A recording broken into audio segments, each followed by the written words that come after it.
Good morning world, it's Malu here, a travel blogger. Today, I'm going to take you to Mision, San Antonio de Valero, famously known as the Alamo. It is my second in my Mision site series. The San Antonio Mission is a national historical site and the only UNESCO World Heritage Site in the state of Texas.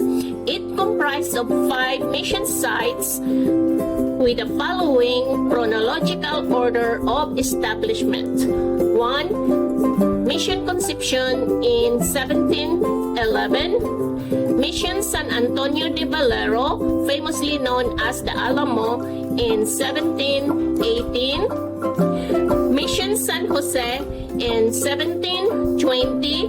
Mission San Juan and Mission Espada, both established in 1731. These mission sites are the Spanish frontier, established by the Catholic religious orders not only to convert the local indigenous people but also to introduce religion so they can learn Spanish culture and also to learn how to speak and write Spanish and Latin so they can assimilate themselves into the Spanish culture and became Mexican citizens. Mision San Antonio de Valero was established in 1718 and is the most iconic landmark in the city of San Antonio, Texas. It was named after San Antonio de Padua, the patron saint of San Antonio, and the Marquez de Valero, the viceroy of Spain. Spain was and still remains steadfast in their faith of the Catholic doctrines of the Vatican and also remains loyal to the Spanish monarchy. Hence, the name is combined for both entities. In the late 1700s, because of the constant attacks of enemies from offshore and as well as the local Indians, combined with diseases and famine, the church decided to close this mission. So the Spanish army or the Spanish government turned this mission into a fort. Named this place as the Alamo, meaning cotton woods, which was abundant in the area at the time. And also, the location of the mission was along the banks of the San Antonio River, and that's why it is entry point of the enemies from overseas. This fort represents 5 flags of independent nations and a garrison, the 5 different branches of the military. In 1821, Mexico gained independence from Spain and they have their own president to rule the country.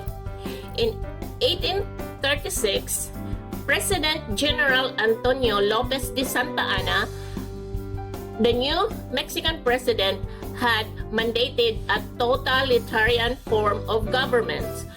So the armies of the Alamo, having enjoyed an independent rule, they don't want to follow the authoritarian role of Mexico, so they rebelled. So the President Santa Anna attacked the rebels in the Alamo, and thus the Battle of Alamo ensued. The bloody Battle of the Alamo lasted only for 13 days, and the military or the rebels lost to General Santa Anna because they didn't have reinforcement, both arms and military personnel. And thus the song Remember the Alamo, which is a reminder of every government in every war that reinforcement of personnel and arms is necessary to win a war. So sit back, relax, and enjoy this video.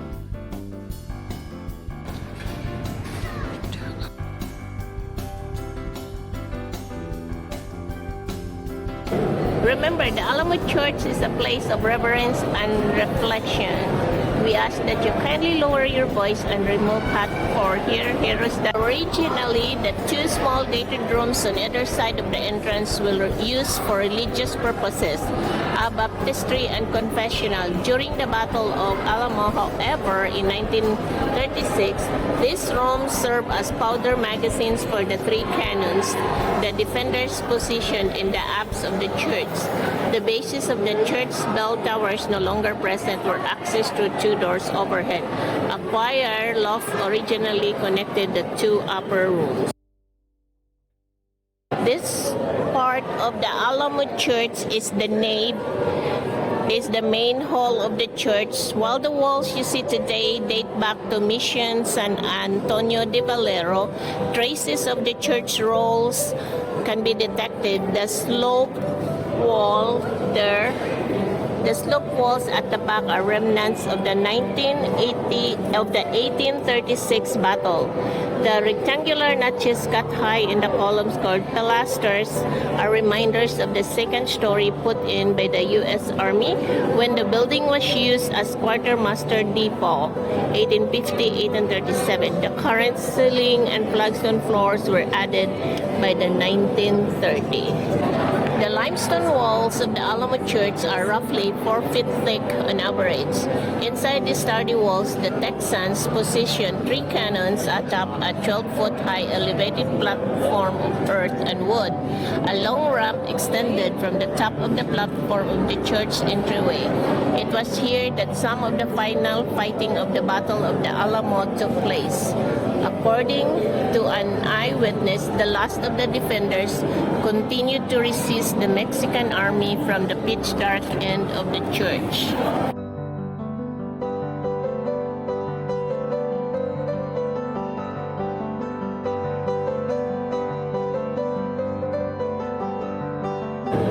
And what he was doing to San Antonio, This is the compound of the walled city, or the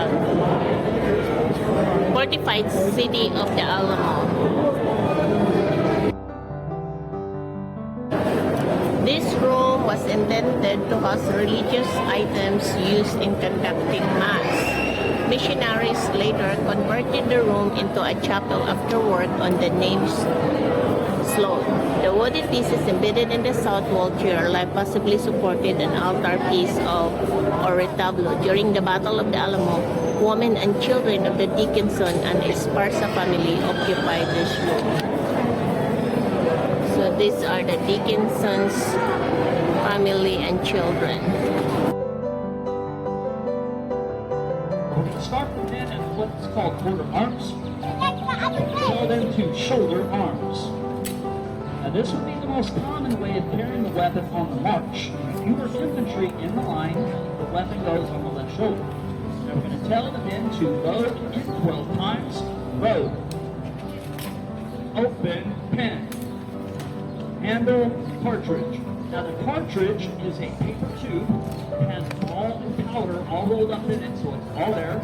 Now these are crimped over. The only way we can open this is to tear cartridge.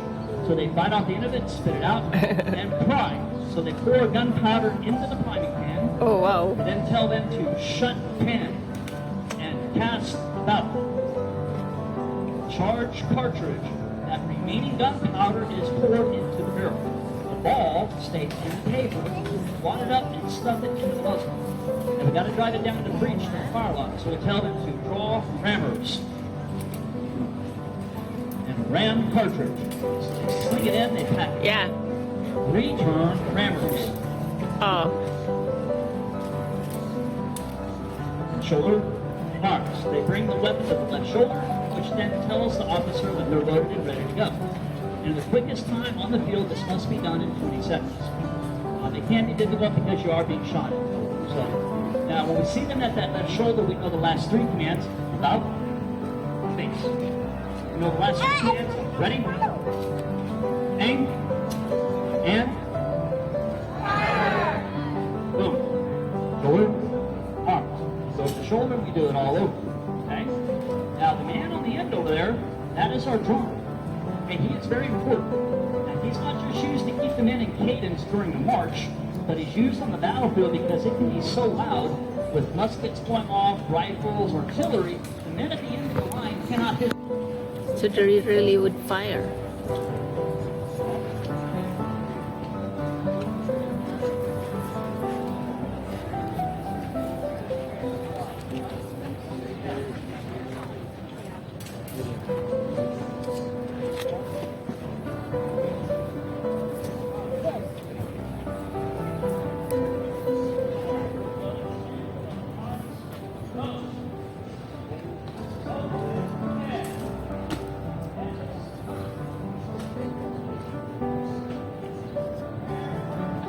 This is the real one now. Earlier was the explanation.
Whoa!